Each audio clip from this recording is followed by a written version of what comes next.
व्यवस्था करूंगा, खाने की भी व्यवस्था करूंगा और रात को तुम वहीं रहोगे। ये कोई आम राइड नहीं। नमस्कार, इस समय आप झुरमुट वाटिका में हैं जो थानो रोड पर है और मेरा नाम है संदीप गुसाई।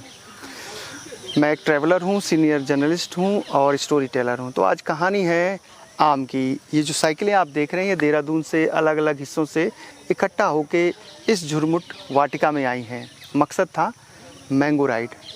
ये आम राइड नहीं है बल्कि आम राइड है, यानी मैंगो राइड है ये। तो ये तमाम जो आप साइकिल देख रहे हैं ये तमाम लोग देहरादून में अलग अलग हिस्सों में हर संडे को घूमते हैं पहाड़ी पैडलर्स के बैनर के तले और कोशिश करते हैं वाटर कंजर्वेशन की, इन्वायरमेंट कंजर्वेशन की और रोड सेफ्टी की, इन तमाम मुद्दों को लेकर ये राइड करते हैं। और आज हम जो देहरादून की शान हुआ करते थे, लीची और आम के बगीचे, तो उनको खोजने एक तरीके से आए हैं। तो एक आम के बगीचे में हम आए हैं और आज हम कुछ खास भी खाएंगे, एक ऐसी डिश जो इस पूरे इलाके में बहुत प्रचलित है।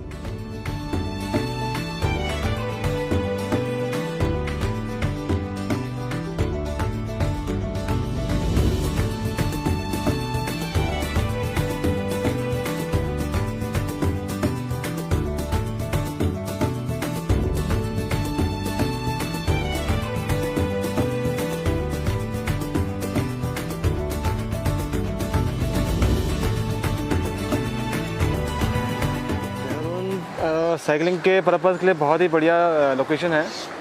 हर तरह के आपको यहाँ पे ट्रेन्स मिल जाएंगे साइकिलिंग के लिए, चाहे पहाड़ हो, चाहे नदियाँ हो, चाहे मेन रोड पे चला ले आप, किसी भी एरिया में जाइए आपको बहुत ही मतलब अच्छा एनवायरनमेंट मिलेगा साइकिलिंग के पर्पज़ के लिए।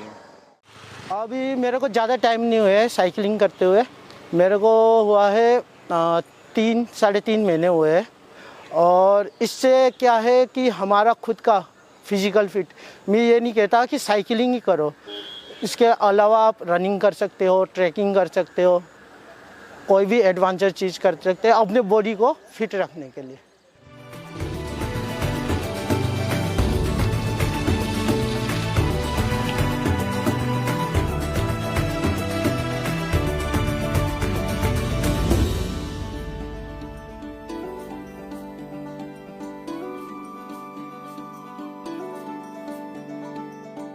तो अभी हमने क्या कहते हैं एमपी चौक, महाराणा प्रताप चौक से स्टार्ट करी थी और अभी आप देख रहे होंगे यहाँ पे पहुँच चुके हैं ये मुइया मंदिर।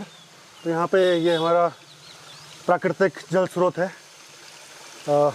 कई सालों से हम यहाँ पे पानी पीते आए हैं। तो अक्सर जब हम यहाँ पे इस रूट पे थानों पे राइड पे जाते हैं तो यहाँ पे पानी अपनी बोतलों में भरते हैं। तो ये हमारा एक स्पॉट भी होता है कि थोड़ा सा रेस्ट करने का और पानी पीने का। देखिए बिल्कुल नेचुरल वाटर है, बढ़िया पानी पीजिए। बहुत सारे नेचुरल वाटर ऐसे ही आप रास्ते में, हाँ, तो पहाड़ों के रास्तों में ऐसे ही होता है कि हम रास्ते में बोतल तो लेके जाते हैं पर वो खाली होती है, और ऐसे ही रास्तों के धारों के पानी भर भर के पी के हम अपनी प्यास बुझाते रहते हैं और थकान नहीं मिटाते रहते हैं। और पहाड़ी पेडलर ने एक बहुत अच्छी पहल शुरू की है, पेडलर राइड जो हम हर संडे को करते हैं, जिसमें हम किसी एक बहुत ही इंटरेस्टिंग सी जगह की राइड प्लान करते हैं, चाहे वो अपनी हेरिटेज के बारे में हो, किसी हिस्टोरिकल प्लेस के बारे में हो, नेचर के बारे में हो, कंजर्वेशन एनवायरनमेंट के बारे में हो। तो उसी सिलसिले में आज की हमारी राइड मैंगो राइड है। We are going to a mango orchard और इसमें जो को राइडर्स के साथ चलने का और राइड करने का मज़ा है, जिसमें हमारे पास 8 साल से लेके 70-80 साल तक के सीनियर सिटीजन्स होते हैं। तो एक नई स्फूर्ति, नई एनर्जी हमको मिलती है रोज़, और इतनी अच्छी सुबह मिलती है नेचर्स के साथ, चिड़ियों की आवाज़ें सुनने को मिलती हैं। इससे अच्छा बेहतर संडे हो नहीं सकता है।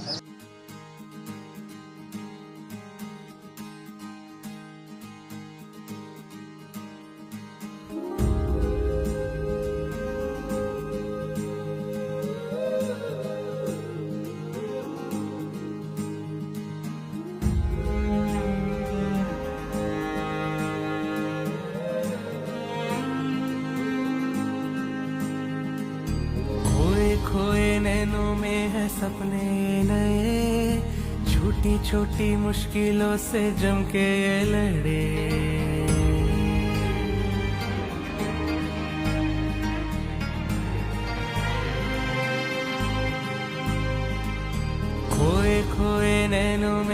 सपने नए, छोटी छोटी मुश्किलों से जम के ये लड़े, बावरे बेफिक्रे सारे जिद पे है अड़े, बुन ले तू तकदीरियां, सपनों की कहानी है आशा सी सहेली, ख्वाबों से छूले है तू चल दुनिया, राहों में जो काटे हैं रास्तों पे आड़े, जज्बों से छूले है तू चल दुनिया, सुन ले राज़ी की बात ये हो। नहीं ये जगह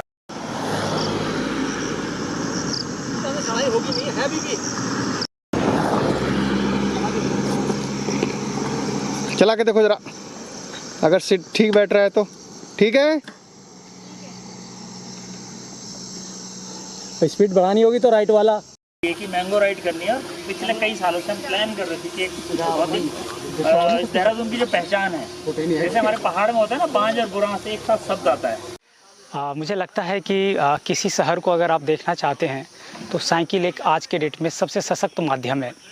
मुझे लगता है कि मैं इस देहरादून खूबसूरत शहर में जितना मैं मोटर बाइक से नहीं घूम पाया, और जो आनंद सुबह सुबह साइकिल से इतने हरे भरे सिटी को देखने में लगता है, वो अपने आप में एक अनूठा अनुभव है। बस सर मुश्किलें तो ये आती है कि ट्रैफिक का, गाड़ियों का डर रहता है, कहीं पीछे से कोई वो ना कर दे, मतलब मार टक्कर ना मार दे, ये ना कर दे, तो यही सेफ्टी लेके चलना पड़ता है सर। सेफ्टी में क्या क्या आप लोग तैयारी करते हैं? सेफ्टी में सर हेलमेट होता है ना, और लाइटें होती है, अगर नाइट में चल रहे हैं तो दो इंडिकेटर होते हैं जो लाइट साइकिल में आगे पीछे लगते हैं, तो ये सब लेके चलते हैं। और अगर मैं शॉर्ट में मैसेज देना चाहूँ तो हमने बचपन में बहुत आम के बगीचों में बहुत आम का आनंद लिया है, और जिस तरीके से शहरीकरण हुआ है और हम अपनी भाग दौड़ की ज़िंदगी में अब प्रवेश कर चुके हैं, तो ये हम सब चीज़ें भूल गए थे। और ये उद्यान जो हैं, उद्यान पर्यटन को बढ़ावा देना, साइकिल टूरिज़्म को बढ़ावा देना, और उसके साथ हमने आम को कनेक्ट किया आज से पहले भी हम करते हैं, लेकिन ये राइड एक फॉर्मल इसको हम रूप दे पाए, जिसमें आज अपर जिलाधिकारी टिहरी शैलेंद्र नेगी जी हमारे बीच में आ जाए, पद्मश्री कल्याण सिंह रावत जी, डॉक्टर सर्वेश सुनियाल नोएडा से भी राइडर आए हमारे साथ, और ये हमने थानों के इस बगीचे में हमने आम का आनंद लिया। और धीरे धीरे इस तरीके से, ताकि लोग इन उद्यानों की तरफ बढ़ें, प्रकृति से जुड़ें, ये इसका उद्देश्य था। पहाड़ी पैडलर्स के द्वारा जो ये सकारात्मक कदम उठाए जा रहे हैं देहरादून को एज ए साइकिलिंग सिटी के तौर पे प्रमोट करने के लिए, या जल स्रोतों से लोगों को अवगत कराने के लिए, या जो अवेयरनेस फैलाई जा रही है, जगह जगह यात्राएं की जा रही हैं, ये अपने आप में, और युवा वर्ग को इससे जोड़ने के लिए ये बहुत ही, मुझे लगता है कि आज के डेट में प्रासंगिक है, और ये बहुत ही ज़रूरी है आज के युवा वर्ग के लिए।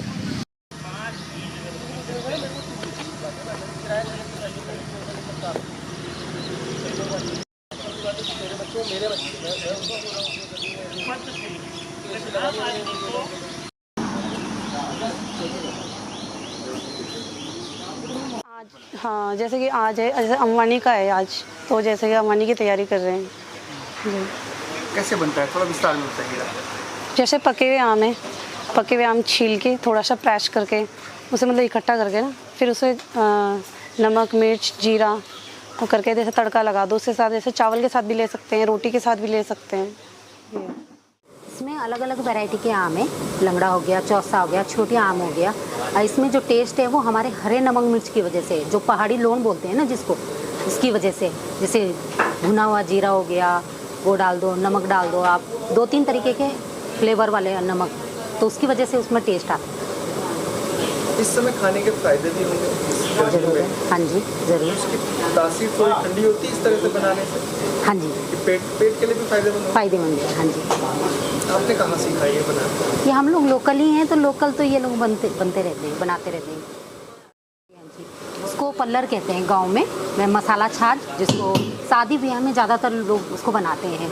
तो वो बहुत अच्छे मसाला, प्लेन छाछ को छोंक के फर्मेंट करके बनाया जाता है, उसमें तड़का वगैरह मार के बनाते हैं उसको, हींग डाल के, मस्टर्ड डाल के उसमें तड़का, तो 2-3 दिन के लिए उसे मटके में फर्मेंट करना पड़ता है, तो उसको पल्लर बोलते हैं उसको गाँव में। यहाँ का लोकल डिश है।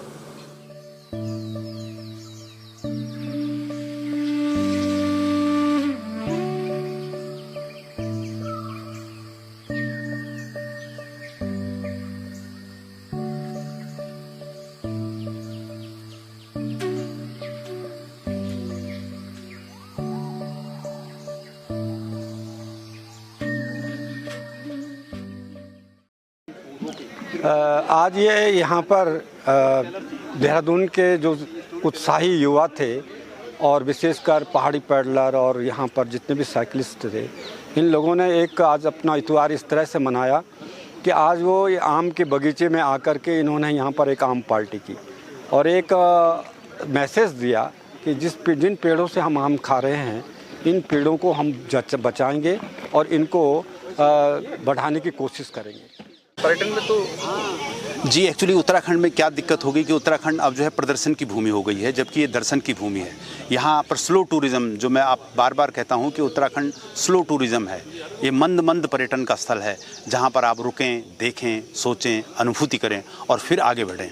यही जो हमारा मंद पर्यटन है, इसकी पारिस्थितिकी पर्यटन के माध्यम से हम अपने प्रदेश को अन्य राज्यों से अलग कर सकते हैं, क्योंकि हम अलग करेंगे तो अलग दिखेंगे। और यही एक वजह होगी जब हम प्रकृति पर्यटन, आध्यात्म, दर्शन और तीर्थ पर्यटन को जोड़ करके इस प्रदेश को अन्य राज्यों से विशिष्ट बना सकते हैं। तो नोएडा और देहरादून में तो बहुत अंतर है।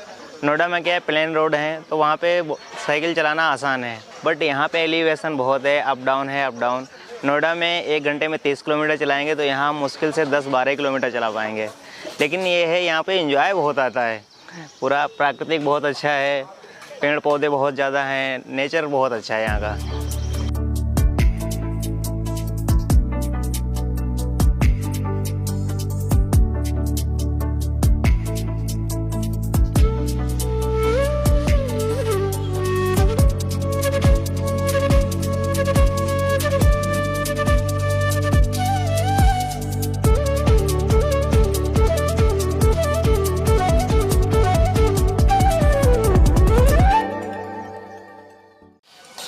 झुरमुट वाटिका में सब जो राइडर थे उन्होंने आम की अमवाणी खाई, यानी पके हुए आमों का एक ऐसी डिश थी जो सबको उंगलियां चाटने पर मजबूर कर दिया। एक ऐसी डिश थी पराठे के साथ, और आम का ही एक उन्होंने जो पेय था वो तैयार किया था। ये जो पूरी झुरमुट वाटिका, इसकी खासियत ये है कि ये चारों तरफ आम के जो बगीचे हैं, पेड़ हैं, उनसे घिरा हुआ है। और जो देहरादून से थानो होते हुए एयरपोर्ट होते हुए फिर ऋषिकेश के लिए जो रोड जाती है, उसमें ये स्थित है। तो सभी राइडरों ने बहुत एंजॉय किया। आज हमारी राइड महाराणा प्रताप चौक से शुरू हुई, जो झुरमुट तक की थी 17 किलोमीटर्स, और हमने फर्स्ट स्टॉप जो लिया वो लिया भड़ासी पुल। और आप अगर हम उसके बीच का ट्रेल्स देखें तो इतना सुंदर था कि वो हमें एक कनेक्ट कर रहा था नेचर से। और सुबह अगर हम ऐसी राइड करें तो एक पूरा दिन ही हमारा बहुत ही बढ़िया और अच्छा जाता है। मैं भी एक आम गृहिणी, शादी के बाद घर गृहस्थी और अपने काम काजों में व्यस्त, अपने शरीर पे बिल्कुल भी ध्यान नहीं दिया। और धीरे धीरे मुझे लगा कि मेरे घुटने पे मुझे थोड़ा दर्द सा होने लगा है। जब डॉक्टर के पास गए तो डॉक्टर्स ने बोला कि वही आपको थोड़ी प्रॉब्लम हो गई है, और नी रिप्लेस के लिए मुझे बोला था। तो उसी समय मैंने धीमान मैडम के बारे में काफ़ी सुना था कि उनकी भी घुटने में प्रॉब्लम हुई थी, और उसके बाद उन्होंने जो है साइकिलिंग स्टार्ट की थी। तो अब लास्ट ऑप्शन तो यही था कि नी रिप्लेस करना पड़े। तो इस बीच हस्बैंड ने बोला कि देखो लास्ट ऑप्शन तो वही है, थोड़ा अपनी मेहनत करो। साइकिल लेकर आए और यहाँ से मेरी साइकिल की जर्नी स्टार्ट हुई थी। हालांकि बहुत मुश्किल हुई, क्योंकि इतना हैबिचुअल नहीं थे साइकिलिंग के। धीरे धीरे शुरुआत करी उसकी, परेशानी भी हुई, घर का काम भी था, बहुत सारी चीज़ें थी, बच्चों को भी देखना था, बच्चे छोटे थे। लेकिन ये था कि अपने लिए भी समय निकालना है, तो ये शुरुआत करी थी मैंने साइकिलिंग की। और अभी क्या स्थिति है आपकी घुटने की? घुटने की स्थिति मेरी अब काफ़ी बेहतर है, मैं कोई दवाई नहीं ले रही हूँ। और ये जो मेरा हीलिंग जो हुई है घुटने में, ये मुझे लगता है साइकिलिंग से ही हुई है। डे बाय डे थोड़ा मेरे को अपने में जो मेरा स्टेमिना था साइकिलिंग का, पहले मैं अपने घर के आसपास ही चलाती थी, सर्वे में ही चलाती थी पहले। अब धीरे धीरे जो है मैंने काफ़ी जगह साइकिल से घूमा है, माल देवता आ गए, बड़ासी आ गए, आज हम जैसे थानों तक आए हैं। तो देख रही हूँ दिन ब दिन, मतलब मैं कर पा रही हूँ। और मेरा जो हेल्थ इश्यूज़ थे, मेरे काफ़ी सारे हेल्थ इश्यूज़ थे, मेरे को बीपी की प्रॉब्लम थी, वो मेरा अब बिल्कुल ख़त्म ही हो गया है। और यूरिक एसिड का प्रॉब्लम था, मुझे बहुत सारे प्रॉब्लम थे। तो आप टीचर हैं, कैसे मैनेज करती हैं साइकिलिंग भी? और एज मेरी मम्मा भी हैं घर पे, तो वो थोड़ा सा ओल्ड एज की तरफ है। मैं अपना काम सारा रात को ही फिट कर देती हूँ और जो भी मेरा सुबह लेके जाना है सब कुछ मेरा रात को सेट होता है ताकि सुबह मैं उठूँ, साइकिलिंग जाऊँ, आके ब्रेकफास्ट करके सीधा अपना ड्यूटी पे। तो क्या एक गृहिणी भी कर सकती है? बिल्कुल कर सकती है सर, बट टाइम सेट करने की बात है सर। बिल्कुल और हमें अपनी फिटनेस पे बिल्कुल ध्यान देना भी चाहिए। क्या खाया आपने आज? मैंने अम्बाड़ी खाया और उसके साथ परांठे, जो बहुत टेस्टी था, और बहुत सारे आम खाए, कच्चे पक्के। आम के पेड़ भी काफ़ी हैं यहाँ? बहुत पेड़ हैं आम के। और हम ये घर लेकर जा रहे हैं। क्या? छाछ और आम का अचार और लहसुन का अचार। गृहिणी बिल्कुल आराम से ये कर सकती है। एक्चुअली हमारे साथ बहुत सारी ऐसी फीमेल्स हैं जो 4 बजे उठ के ब्रेकफास्ट भी बना के आती हैं, उसके बाद हमारे साथ राइड पे भी आती है। सब ये है कि हमें अपनी फ़िटनेस के लिए सब चीज़ें सेट करनी पड़ेगी, तो हम आराम से उस चीज़ों को मैनेज कर सकते हैं।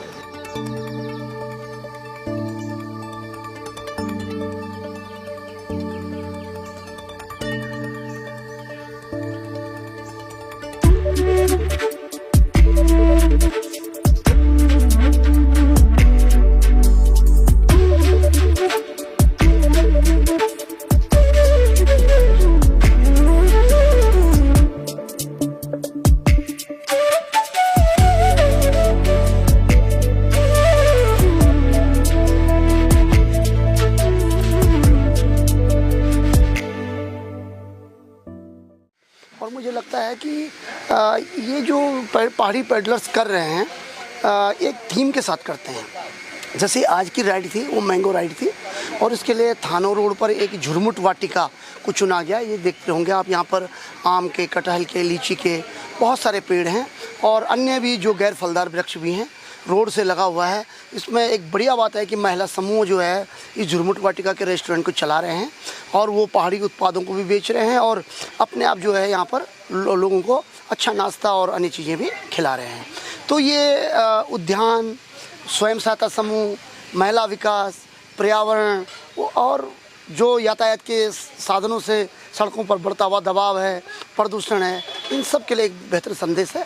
और साथ में जो ये वृक्षारोपण यहाँ पर किया गया वो एक तरीके से ये था कि याद को ज़िंदा रखने के लिए कि ये यात्राएं जो हम कर रहे हैं वो पौधों के रूप में भी ज़िंदा रहे।